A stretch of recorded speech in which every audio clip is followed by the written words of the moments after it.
Estamos en el Tambo, 15 de agosto del 2018. Dice su nombre, por favor. Cristóbal Chorrio Zambrano. ¿Y la edad? 61 años. 61 años. Vale, pues cuando quieras empezamos, Doris. Bien. Bueno, el compañero es uno de los moradores del Cantón El Tambo, ex ferroviario y ex funcionario público, quien nos va a relatar sus conocimientos, su memoria, su vivencia de cómo funcionó el ferrocarril en la antigüedad, como podría decir. Compañero, le dejo a su orden para que pueda darnos, relatar su historia, la vivencia del ferrocarril. Sí, muchas gracias. Bienvenidos al Cantón El Tambo, provincia de Cañar. En verdad, nuestra tierra, el Cantón El Tambo, tradicionalmente ferroviario. El Tambo comienza a crecer económicamente con la llegada del tren. Hablamos más o menos de 1933 al 35 que llega el tren por primera vez acá al Tambo y se quedó por muchos años aquí como terminal. Es por eso que los comerciantes de todos lados llegaban acá para hacer el traslado de mercadería. Traían a veces en bestias, otros llevaban ya en carros hacia el sur, hacia Cuenca, pero aquí funcionó o quedó como terminal por bastantes años, hasta cuando seguía avanzando pues el tendido de riel hacia la ciudad de Cuenca. Bueno, yo muy joven me inicié en el ferrocarril, por allá por los años 1973, y nosotros rendíamos examen para poder ingresar al ferrocarril como telegrafistas o radiooperadores. Era el único medio de comunicación en ese tiempo, otro método de lenguaje que nosotros nos entendíamos mediante el alfabeto Morse. Todo el sistema ferroviario tenía ese sistema. No había, como ahora el moderno, pues no, ya tenemos el celular que todos tienen. Nosotros tenemos un método de lenguaje que transmitimos, nos hacemos entender con la mano y con el oído transcribimos lo que nos están diciendo. Ese era el único método de comunicación en el ferrocarril. Yo aprendí un muchacho de 11 años. Mi papá me puso ya a aprender el telégrafo. Mi papá, como fue telegrafista también, entonces yo recibí las primeras lecciones de él. Y luego ya a los 17 años yo rendí examen abajo en Cibambe, donde que ustedes conocen como la nariz del diablo. Ahí era la gerencia del ferrocarril Cibambe-Cuenca, que lamentablemente desapareció. Eso podemos conversar después, cuáles fueron las causas. Y me inicié como telegrafista acá en Charón Ventanas. Luego fui ascendiendo, llegué a trabajar como jefe despachador de trenes en Cibambe. Y por último, trabajé ya aquí como jefe de estación desde 1983 a 1994, la última etapa de ferroviario aquí en el Tambo ya. Lastimosamente en el gobierno de Sixto Durán Ballén hicieron un estudio socioeconómico, gastaron millones de sucres en ese tiempo para decir que el ferrocarril no era rentable y liquidaron a toda la gente. Quedamos muchas familias en el abandono porque era nuestro único método de trabajo, no sabíamos hacer nada más y lamentablemente pues desapareció el ferrocarril. Hasta cuando en la época de presidente Rafael Correa volvió a retomar esto, pero ya quedó como un servicio turístico, no está al alcance del bolsillo de nosotros, personas comunes y corrientes, más bien para el extranjero que sí tiene más disponibilidad económica, pero en fin le vemos con mucha alegría como ex ferroviario que se vuelve a funcionar el ferrocarril. Aquí también funcionó el ferrocarril, este tramo pequeño de Tambo, Coyoctor, Baños del Inca, hasta el 2014. Lamentablemente por las autoridades del ferrocarril, no de la administración del municipio, que ha tenido toda su buena voluntad de rehabilitarles, de volver a hacer andar, pero como que no le conviene al ferrocarril este pequeño tramo que para nosotros es muy importante. Aquí los turistas se veía llegar ya los fines de semana, se movían algunos negocios y en fin, o sea, se perdió y una gran inversión que se hizo en ese entonces, ¿no? Lamentablemente hemos tenido muchas reuniones con diferentes funcionarios del ferrocarril, pero solamente nos han engañado, se ha quedado en palabras y nada más.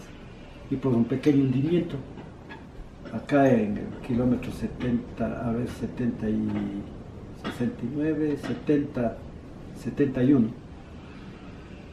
que siempre hubo, desde que hubo el tendido de ferrocarril, hubo zafán. Ahí la empresa de ferrocarriles de ese tiempo mantenía una cuadrilla. Cuando pasaban los trenes a vapor se asentaba, pero la cuadrilla inmediatamente le nivelaba. Y ahora eso no quieren hacer, o sea, ponen un montón de pretextos que cuesta 200, 300 mil dólares, cuando es un absurdo. Los ex ferroviarios hemos dado alternativas de que eso con unos 30 mil dólares los mismos ex ferroviarios quieren hacer el trabajo. Quieren que la empresa de ferrocarriles con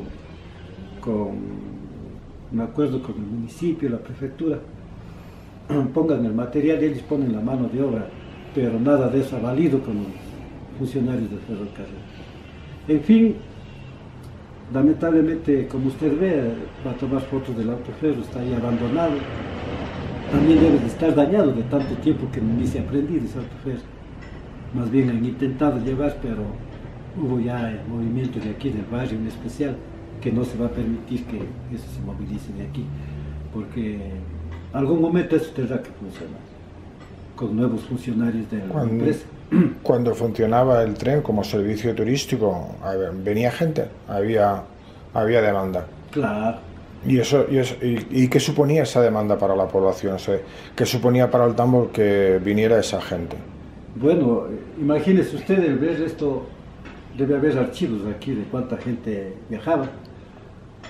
Esto era una alegría, se les recibía con danza, se recibía con música. Viajábamos en el autoferro haciendo música con la gente, explicándoles cuando nos invitaban. Y los negocios de una u otra manera, hacer una cola se vende. Entonces había servicio de hotel, no precisamente aquí, pero todo el Tambo se beneficiaba de la llegada de los turistas que hacían un paquete de conocer los diferentes sitios turísticos que existen en nuestra provincia, ¿no? Entonces todo eso lamentablemente se ha perdido. Sí, o sea, la desaparición del ferrocarril fue en cierta manera la muerte también del turismo. Claro, bajó muchísimo el turismo. Mucha gente llega preguntando todavía. Tienen información de aquí, pero se topan con esta triste realidad, ¿no? Sí, bueno, y para llegar a la historia, bueno, como les decía, el tren en el Tambo llega más o menos 1933 a 35, algunos dicen 38. La fecha exacta no conocemos. Pero antes funcionaba el ferrocarril Sibambe-Cuenca, que era de 145.5 kilómetros. Ese era el ramal austral Sibambe-Cuenca, donde habían mixtos. En mi tiempo ya no, anteriormente sí. Funcionaban mixtos. Los mixtos quería decir que había el transporte de carga y coches de pasajeros, más los autoferros. Y en mi tiempo ya no hubo los mixtos para acá, pero sí había 4 locomotoras a vapor, 15, 16, 17 y 18. Los números de las máquinas a vapor. Y había 5 autoferros. Era un movimiento de todos los días, porque había bastante carga, bastante pasajero. El ferrocarril de acá transportaba el cemento de la fábrica Huapán en Azogues. Llevaban al norte, llevaban a la costa y en fin. Tal es así que en la estación de Azogues permanecía siempre los vagones para cargar ahí. Todos los días cargaban cemento. Cada vagón tenía una capacidad de 600 quintales, o sea, estamos llevando que iba 600 quintales en cada vagón. Una locomotora trabajaba de Azogues a Ventanas con la gradiente, salía apenas con 2 coches llegaba en Ventanas y regresaba a Sogues para traer 2 más. Dejaba en Ventanas y regresaban y venían con 2 coches más. Quedaba en Ventanas. Con esos 6 vagones de carga se venían y iban a darse el Cibán. Con 6 coches. Así que el funcionamiento del ferrocarril en aquel entonces supuso para el valle mucha vida económica. Claro. Porque daría salida a los productos mineros, pero también a los productos de ganadería o de agricultura. Claro. Eso fue, por lo tanto, la aparición del tren dio vida a todo eso. Antes de la aparición del tren, ¿cómo se sacaba el producto de aquí? Claro. De acuerdo a lo que nos cuenta, pues fue el primer servicio de transporte ferrocarril. Eso fue el sueño de Eloy Alfaro, que unir la costa con la sierra. Y la gente de aquí me contaba a mi papá, mi mamá, que la carga la traían a lomos de bestia, desde Huigra, por donde que ya pasaba el tren ya, desde Huigra acá. Imagínense, o sea, la distancia que tenían que recorrer, ¿no? Hasta cuando ya hicieron este tendido de acá de Sibambe Cuenca, donde se enlazan las 2 líneas, la que viene de Guayaquil, pasa por Naranjito, Bucay, Huigra, Chanchan, llega a Sibambe, Nariz del Diablo, sube a la UCI. Abajo en Sibambe, allí iniciaba el ramal austral, para acá. Sibambe, Chunchi, Santa Rosa, Joyaxí, Tipocoche, Tambo, Ventanas, Viviana, Sones, Cuenca. Esa era la conexión entre las 2 líneas férreas. Y aquí iba mercadería, hacían el traspaso a las bodegas o directamente se iba el coche o el vagón con carga y igualmente traían. Era un trabajo bastante, un trabajo redondo. Una de las cosas que el ferrocarril no perduró como servicio de transporte era por el costo del flete o de la tarifa era muy barata. Del pasaje igual. Si comparamos haciendo una comparación de hoy, en una cooperativa cualquiera de aquí a Cuenca nos cobran creo $2.50, $3, no estoy bien, ¿no? El ferrocarril cobraba la tercera parte.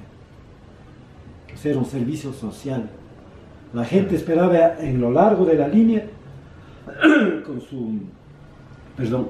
con leña, con papas, con carbón, con ocas, con mellocos. Cada uno con lo que producía. Cada uno con lo que producía, esperaban al filo de la línea y el autoferro, así sea hecho una carpa de circo, pues traía a todos, ¿no? Entonces, cuando se terminó eso, mucha gente matinaba que no tenían que hacer. Hubo pueblos que murieron, el caso de Tipocoche, la gente tuvo que salir. El caso de Huigra, cuando dejó de funcionar, Huigra, Chanchan, prácticamente esos pueblos eran fantasmas. Pero poco a poco se reactivó ya con el servicio turístico, nuevamente dio vida, aunque para los agricultores casi no mucho, porque no tienen acceso al servicio. Claro, es un servicio de lujo nada más. Era otro tipo de servicio. Claro, antes era de transporte de carga y pasajeros del ferrocarril. Y el turismo lo tomábamos porque veíamos pues a la gente extranjera que les encantaba ir en la cubierta de los autoferros y de los vagones o coches, ¿no? ¿Como servicio turístico funcionó cuántos años? Comienza a funcionar como turístico ya desde el 2008 ¿no? ¿Y terminó? Y no, eso sigue funcionando allá. Acá terminó, este trámite de aquí de 3 kilómetros prácticamente es lo que se terminó. Allá está funcionando bien. Hay las 3 rutas que he oído yo de Durán-Bucay, que es la ruta de la caña dulce, algo así por la costa, ¿no? Hay lo que coge ya la montaña de Bucay a Riobamba, y lo que dicen el tren del Nevado, algo así, de Riobamba a Chimbacay, Quito. por los nevados, por Cotopaxi. Con lo cual, la única que no ha pervivido es la de ustedes, la que sube hasta aquí. Claro, la Sibambe Cuenca. Inclusive tuvieron el momento que construyeron la autopista Azogues-Cuenca. Se levantaron todos los rieles, o sea, fue una infamia, una injusticia de las autoridades, ¿no? Que levantaron una historia, un patrimonio y siguieron el tendido por donde que fue el ferrocarril en gran parte. Por lo menos no dejaron, yo digo, bueno, ¿por qué no dejaron al centro, no? Y abrieron a los lados, y hubiera sido un espectáculo lindo ver en la autopista yendo el autoferro pues, por su línea, y a los lados a veces el progreso se olvida de que hay que conservar la raíz. Claro. Y eso es un problema. Entonces, ahora ustedes dicen que sería posible recuperarlo como trayecto de aquí a Baños del Inca. A los Baños del Inca. Eso es lo que se pretende recuperar. Eso es se recuperó por en lo el menos, 2008. claro, por lo menos de ese Mismo pedacito. tuvo funcionamiento hasta el 2014, pero por autoridades de los ferrocarriles, de igual manera por el desarrollo geológico, no está funcionando. Entonces, en esta parte queremos recuperar, estamos trabajando con la empresa Ferrocarriles, mismos que no nos dan paso. Aparte de eso, la misma empresa está en la quiebra. Se dice que todas las rutas ya están ya deteriorándose. Entonces, eso es que la gente queremos que se recupere, que no se pierda la identidad de nuestros antepasados. O sea, como era que queremos revivir las historias, esas memorias, conocimientos, tratar de dar a conocer a nuestros renacientes cómo era antes de la vida. Volviendo un poco atrás, ¿cómo era el tambo cuando usted era pequeño? Cuando su padre también trabajaba en el ferrocarril. Bueno, yo les cuento una anécdota, ¿no? Eso iría en parte de, como decía usted. Sí, cuente lo que quiera. Yo viajo, o sea, yo soy ferroviario desde que he estado en el vientre de mi madre.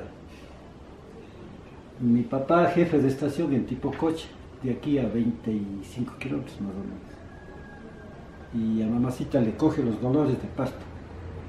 Y ella viaja en el autoferro hasta Azogues. Y en Azogues, o sea, va al hospital y ahí nazco yo. O sea, yo ya desde antes de ser ferroviario, o sea, antes de ver la luz del día, yo ya viajé. O sea, son cosas de la vida, ¿no? Pero me decía, ¿qué pregunta me decía usted? El tambo. El tambo, cuando usted era pequeña. O sea, la vida del tambo cuando el ferrocarril funcionaba. Bueno, yo le digo, yo vivía aquí, en la estación, porque mi papá era jefe de estación aquí. Entonces, la gente, llenaban aquí comerciantes y todo el momento oían el pito de la máquina y la gente ya se agotaba acá. Porque sabían que venía mercadería y había trabajo para todos, habían los cargadores que esperaban ya puesto su saquito aquí para cargar, o sea, movía muchas cosas. Era, ¿cómo le digo?, muy diferente. La alegría de la gente, de sentir el pito de la máquina, a veces dicen que es triste, pero para nosotros que vivimos en eso, era la alegría más grande oír resonar el pito. Claro, porque por lo que usted me está contando... Era que traía, o sea, futuro, traía alegría y traía todo, bienestar, se movía todo. Venían gente de tanta parte acá a subirse al tren, o sea, era muy diferente. Pero el tambo ha crecido, a diferencia de lo que era, como parroquia no tuvo muchas oportunidades de tambo. Vivíamos sometidos a una administración cantonal, en este caso el Cantón Cañas, que nunca nos quiso. Había ¿cómo le digo?, un alejamiento, un resentimiento, porque el ferrocarril no pasó por el Cantón Cañas, según cuentan nuestros abuelos, ¿no?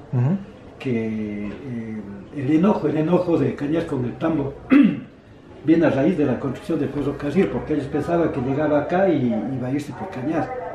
Pero los ingenieros de ese entonces, por las fallas geológicas que tiene Cañar, se van por aquí. O sea, no entraron a Cañar nunca. O sea, se dice que eso fue una de las causas. Bueno, y cuando los ciudadanos del tambo deciden independizarse, hubo muchos problemas.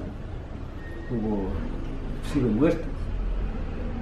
Y el intento de cantonización no fue una vez, fueron como 2 o 3 veces anteriores. O sea, siempre hubo eso de que el Tambo quería independizarse políticamente. Pero además de eso, el Tambo, por su gente trabajadora de aquí, gente que está en el exterior, la gente que salvó no solamente la economía del Tambo, sino del país, los migrantes. Ellos han sido la fuerza del cambio. Usted ve aquí casas hermosas de solo de gente migrante, pero gente que está invirtiendo aquí en el pueblo, gente que pone sus negocios aquí. Entonces, bueno, no es gente que dice, yo salí del Tambo, pero voy a hacer mi caso, mi negocio, pongan en una ciudad. No, aquí hay buenos hoteles, viviendas, aquí hay minimarkets, megamarkets, en fin.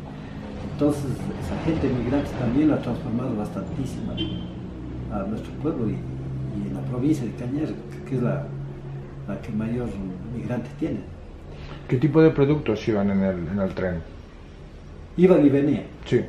Iban y venían. De aquí, o sea, el producto propio que tenemos nosotros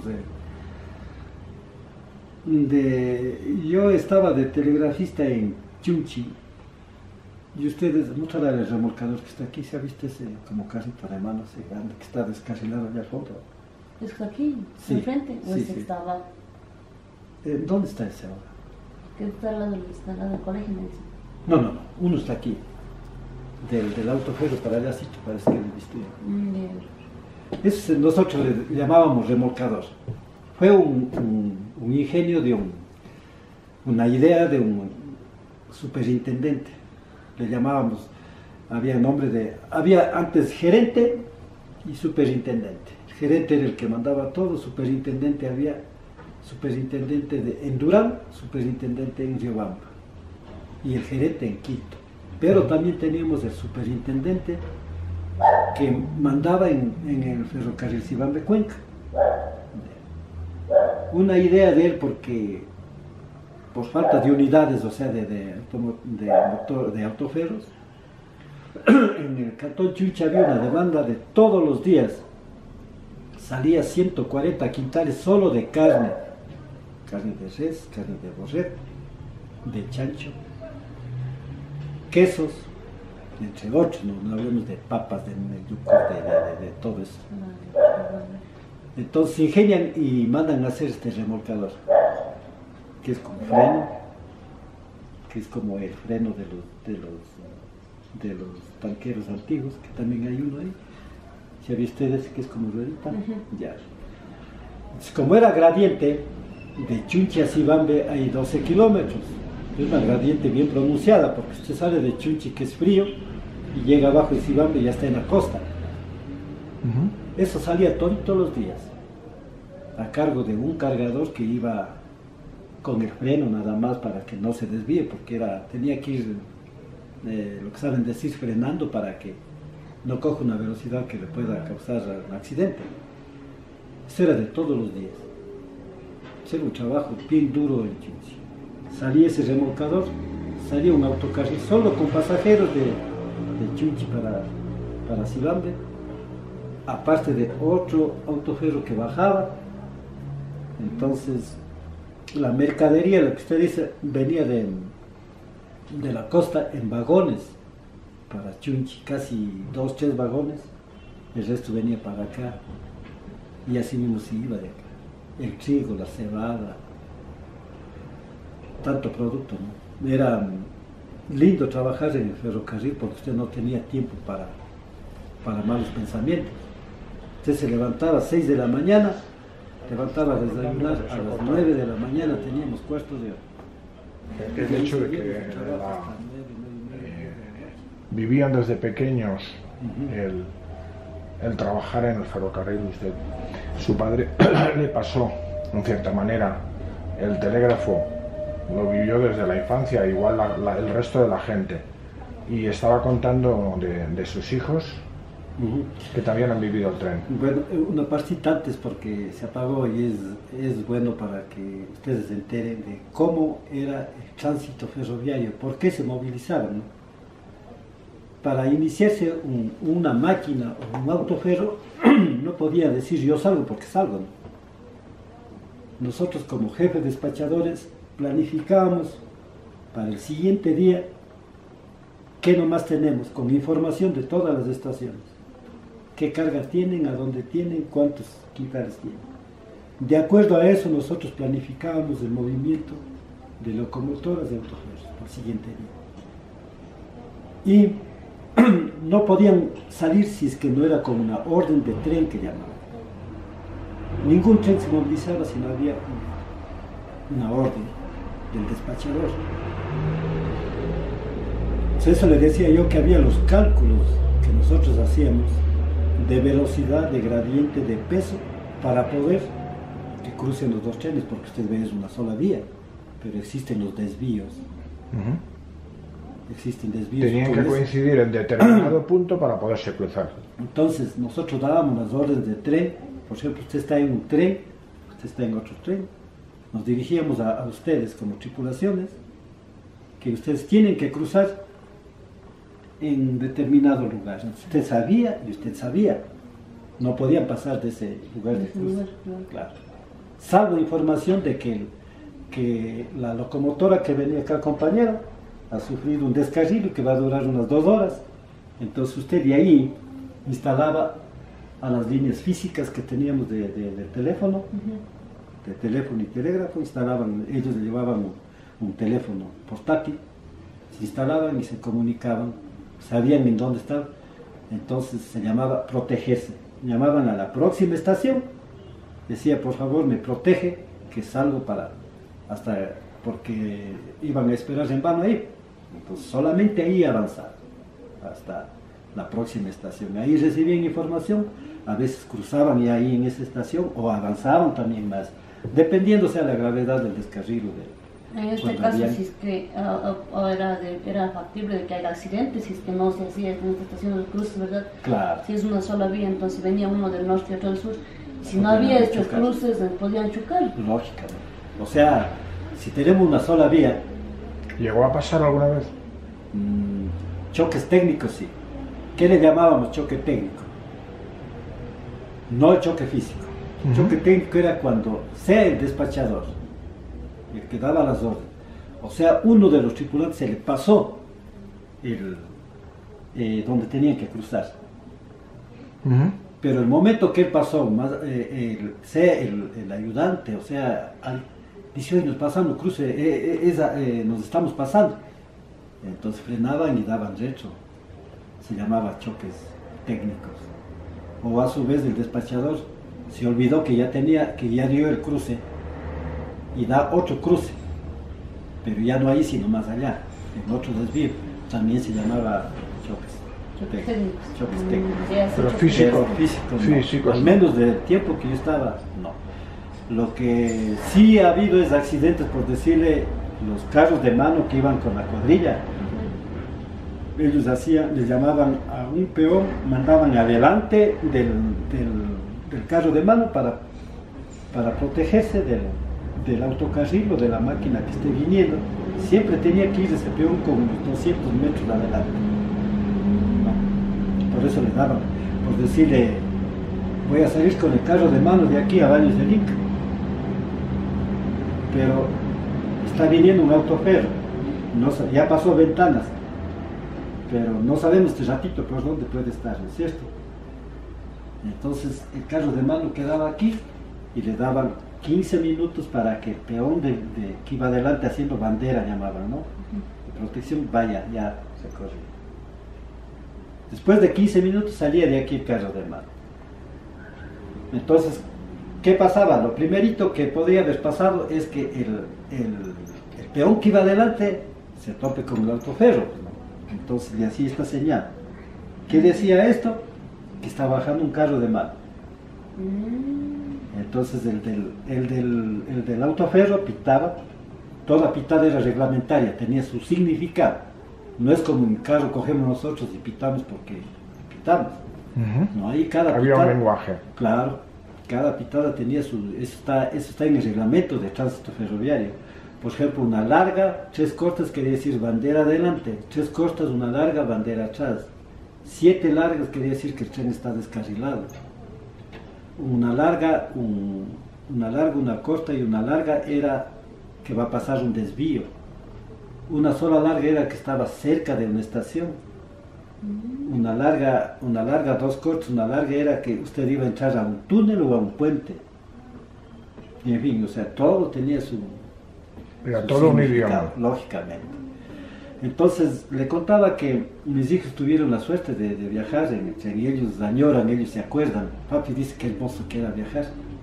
Y además de eso que iban gratis, ¿no? Porque iban en tren de carga, se iban en el tender. El tender quiere decir que está pegado a la locomotora. El tender es donde va el agua, ¿no? El agua para la locomotora. Se viajaban ahí y dice papi, las autoridades no hacen nada. En verdad dice que dejaron perder lo más hermoso. En Cuenca pasó una locomotora, la 11, que está trabajando Ibarra-San Lorenzo. Y dejaron irse a la locomotora a las autoridades. No pudieron retener eso para decir, bueno, esto tenemos una base para que las autoridades, en fin, se pongan en empeño. Cuando quisieron llevar ese tanquero que está ahí, que transportaba petróleo, melaza, gasolina, diésel, nosotros nos opusimos aquí, no dejamos salir ese tanquero.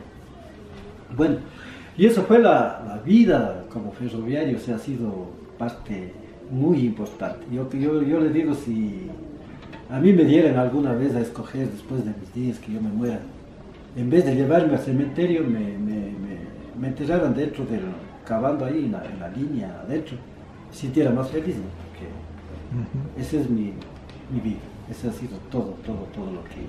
Subiendo aquí a grabar a esta habitación, comentaba usted que esta casa había sido hotel. Claro, este fue el Hotel Estación. Esta casa sí comienzan a construir en 1933, porque en las escrituras que existen está así, de una señora Clara Bermúdez, que es la que comienza a construir, y trae la madera de la hacienda de aquí de los señores González, que había sido este tiempo la hacienda. De ese bosque traen el eucalipto acá, el eucalipto negro, porque si usted toca acá hay todavía parte de la madera de ese entonces. Y cuando la enredadura está más o menos a Picopata, de aquí a unos 5 kilómetros avanzando, ellos ya comienzan a construir esta de aquí, la casa de al lado, esta casa de acá. O sea, comienza el boom, decir, bueno, como hasta aquí va a llegar el tren, en el tramo no hay hoteles, y comienzan a construir ya con esa meta. Entonces, imagínese usted ya, esto fue como les decía, Hotel Estación, Hotel Nissan y el Hotel Esteras que le decía. 3 hoteles. Claro, pero el Hotel Esteras es un nombre de que le ponen jocosamente la gente. Todo un tiempo han habido ricos y hemos habido pobres, ¿no? Y a veces no abastecía los 3 o 4 hoteles que había, porque hay una más arriba también, que botaron, esa linda casa botaron. Bueno, esta parte de aquí era una laguna hermosa con totora, y la gente con viveza criolla compraron sus sitios y se metían a la lagunita. Ahora ya no hay prácticamente, todos se metieron allá. Había una especie en extinción de aves, todavía se veía conejitos ahí, ¿verdad? Se veía ¿cómo son los que vuelan? No son palomitas los que vuelan. Bueno, terminaron, ¿verdad? Eso. Como había bastante totora, la gente ha sabido dedicarse a tejer las esteras. No sé si usted conoce las esteras. No, acabo de llegar y aún hay cosas que no... Pero bueno. Usted puede indicar eso, sí. ¿no? Ya. Como no abastecían los hoteles, o a veces no tenían dinero, ahí los dueños, los propietarios de unas casas pequeñas que tejían tejeras, las esteras, alquilaban a la gente que llegaba a jalar a su cobija y alquilaban la estera para atenderse. Por eso jocosamente eran se llamar Hotel Esteras. Era especial a la gente. Ya ¿no? entiendo, ya sé a lo que se refiere. Ya. Entonces, cosas bonitas, ¿no? que hubo ese entonces, y lastimosamente han desaparecido muchas de ellas. Yo fui el último jefe de estación aquí en el Tambo. En noviembre 30 de 1994 dije adiós al ferrocarril. fue como haber muerto algo dentro de uno. Mucha gente salimos, nos abrazamos y lloramos ese día, más de unos 40 entre empleados y trabajadores aquí en el Tambo que nos quedamos sin trabajo, uno. Y dos, veíamos cómo iba esto desapareciendo, ¿no? ¿Y qué hicimos nosotros en hacernos una promesa de cuidar los rieles, de cuidar los rieles? Así no seamos ya empleados ni trabajadores de ferrocarril, pero si alguien quería, porque este riel es carísimo. Entonces la gente, como vio botada, quería llevarse, ya venían con picos a asar los rieles, nosotros no permitíamos. Nosotros nos llamábamos a los ferroviarios y ¿sabe qué está pasando? Esto está pasando. A veces pasaba por Joyaxí, por acá, por Vivian, y nos dábamos el tiempo de irnos, ¿verdad?, a hacer gente para que no se lleven. A denunciar a las autoridades que está pasando, que nos ayuden a cuidar. O sea que salvaron las vías y salvaron los vagones que aún les quedan aquí. Claro, eso fue ya nuestra última etapa, ¿no? Y pues es un trabajo a reconocer, igual que agradecer el habernos abierto su memoria y habernos dejado grabar todo lo que nos ha contado, y muy agradecido. Hay muchas cosas, ¿no?, lindas. Quiero contarles como cosas malas que pasó en el ferrocarril. 1972, una locomotora 16, la número 16, que les decía, había 4 locomotoras, 15, 16, 17 y 18. Después llegó la 11 también, la 14 también. Pero eran las demás, la 15 era la que más capacidad de arrastre tenía. ¿Qué le quiero decir con capacidad de arrastre? La que más fuerza tenía. Si de Sibambia tipo coche, una locomotora, las otras, la 15, la 17 y la 18 salían con 2 vagones. La 16 salía con 3, o sea, era más fuerte esa locomotora. Esa lamentablemente explosionó en Copud, en el kilómetro 28, en el kilómetro 28. Está entre Copud y Santa Rosa. Explosionó esa locomotora, murieron muchos compañeros ferroviarios. La tripulación entera, maquinista, vagonero, areneros. Los areneros cumplían una misión en tiempo de invierno, porque como el riel es liso, las ruedas de la máquina patinaban, no tenían en qué cogerse.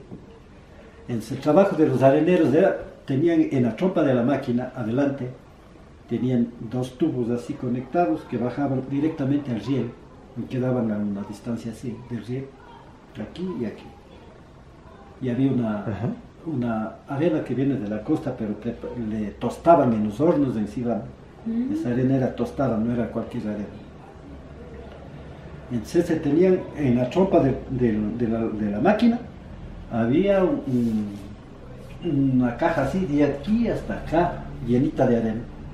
Sellos de trabajo de ellos cogían así la arena en unos tarritos así, ya adecuados con lecho punta, uno acá y el otro acá, a los rieles. La rueda apenas sentía eso, se cogía y seguían aumentando más. Y ahí comenzaba a tener ya, agarre, y ya venía ya poco a poco cogiendo ya la velocidad normal. Se murieron también fogoneros, 2 fogoneros, maquinista, fogonero, areneros, total que murieron 6 ahí. Fue una explosión bárbara que dicen unos que el fogonero, el que estaba encargado de que el agua pase al caldero con regulación, no sabe por qué. Unos dicen que se obstruyó y no ha estado pasando el agua. Cuando el maquinista se da cuenta que el manómetro comienza a subirle, le dice, oye, ¿qué pasa con el agua? ¿No? Bueno, son solo comentarios, porque quien vio ese momento, claro, vio yo, pues no. Son suposiciones. El fogonero dice que desesperado abrió más la llave de agua, más de lo normal, ¿no? Que era, se hizo demasiado se vapor, destapó y pasó un chorro que al echar a hacer contacto se abrió. Había sido un estruendo bárbaro, yo estaba en Ventana, un estruendo bárbaro, habían oído hasta en Chunchi, ¿verdad? Esa explosión. Y como que desde ahí comenzó a venir de bajada poco a poco el ferrocarril. Era como... Hay otra historia que nos contaban que en el sur que hay una locomotora que se perdió, pues son leyendas, ¿no? Que se perdió en una laguna. Y que cada fiesta, cada fiesta le oyen pitar a la locomotora en la laguna. Ya son leyendas que tienen. Yo les recomiendo a ustedes buscar, si es que se va por Chimbacalle, hay una historia del ferrocarril del sur, se llama. Esa edición salió más o menos en el año 88. Hay cosas hermosas ahí. Ahí hay fotos de Archie Harman, el ingeniero que construyó el ferrocarril, un alemán, con un hermano, ingenieros ambos. Hay una foto hermosa con Eloy Alfaro en La Nariz del Diablo, donde que Archie Harman dice, sabes que hasta aquí llegamos con tu famoso tendido de riel, no tenemos por dónde más salir. Y dice que Eloy Alfaro le ve a la montaña, a la Nariz del Diablo. Dice Nariz del Diablo porque tiene la forma de la nariz. Dice, por ahí vamos a salir, mi querido ingeniero. Dice, estás loco, Eloy Alfaro. Dice, ¿cómo vamos a salir? Dice, vos sos el ingeniero y me estás preguntando a mí. Y ahí hacen el zigzag. Siguen la margen del río, unos 2 kilómetros, se regresan, ya van escalando la montaña, 3 kilómetros, derecho, y salen escalando la montaña hacia la cima. Esa obra fue para la época que hicieron como una de las más grandes de la historia en el país, porque no tenían la herramienta sofisticada de ahora. Trabajaron a pura punta, cavando, haciendo huecos en la roca y metían los tacos de dinamita. Y reventaron. Y lo que sí hay de cierto es que costó muchas vidas humanas, cientos de vidas humanas, y más gente esclava, haitianos. La mayoría de haitianos habían trabajado ahí. Y dice que el gobierno quedó ya sin dinero y no tienen de dónde pagar a la gente, ya debían de 5 o 6 meses. Y que el contratista ordenó muchas veces, cuando la gente estaba trabajando, era, dice, como un mosco pegado en esta pared, la gente así, trabajando, amarrados, en cientos, ordenaba explosionar antes de tiempo, o sea, con gente y todo.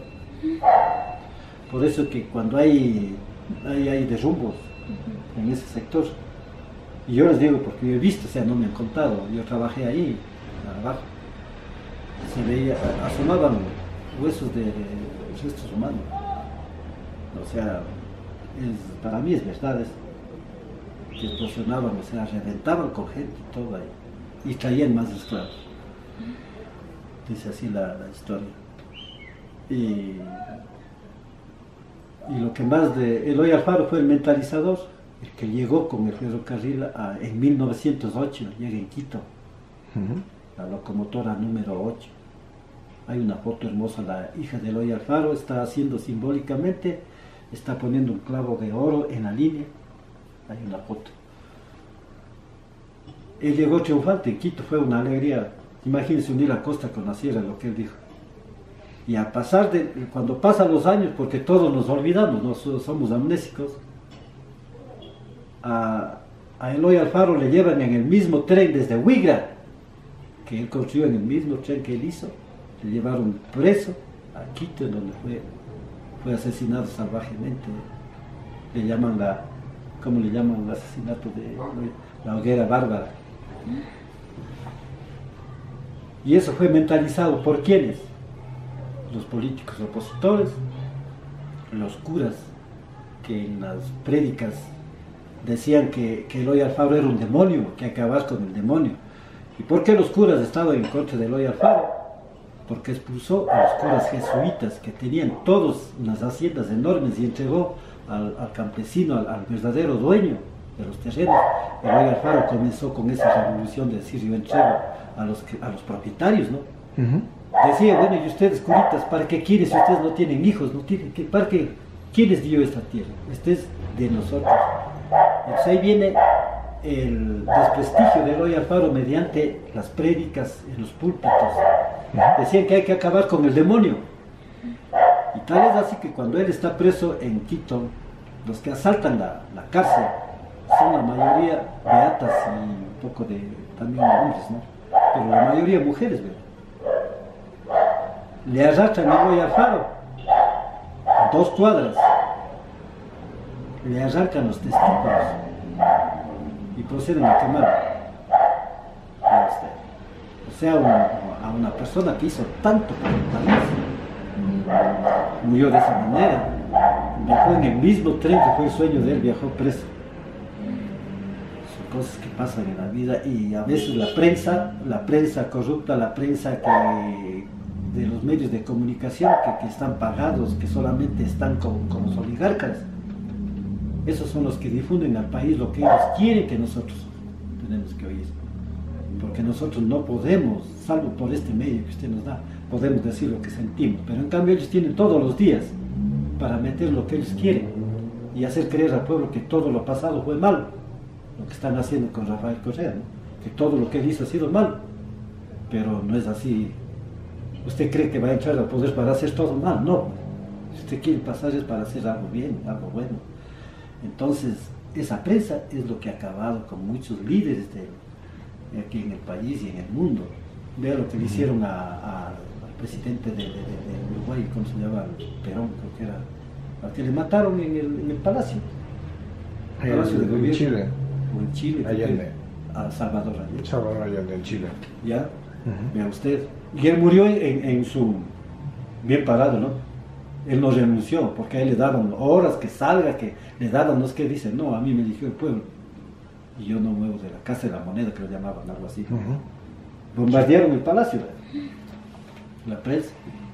El reparto que usted decía de tierras se hizo también aquí en Altambo. También todo. Había haciendas. Lógicamente. La expulsión de los curas jesuitas fue a nivel del país. Imagínese usted esa revolución que hizo Eloy Alfaro. Es por eso que Eloy Alfaro es el líder de la revolución en nuestro país. Hay una historia que dice: yo tuve la suerte de cabalgar con Eloy Alfaro. Se llamaban los montoneros Patria Libre, decían. Ellos eran los revolucionarios. Perdieron algunas batallas, pero imagínese usted, Eloy Alfaro peleó contra un expresidente venezolano, ecuatoriano, Juan José Flores. Él la mayoría del tiempo andaba perseguido político hasta cuando llegó a ser presidente. Y él impulsó el voto, el derecho de la mujer al voto. Él cambió, el que no era, ese tiempo, el que no era católico no podía entrar a una escuela.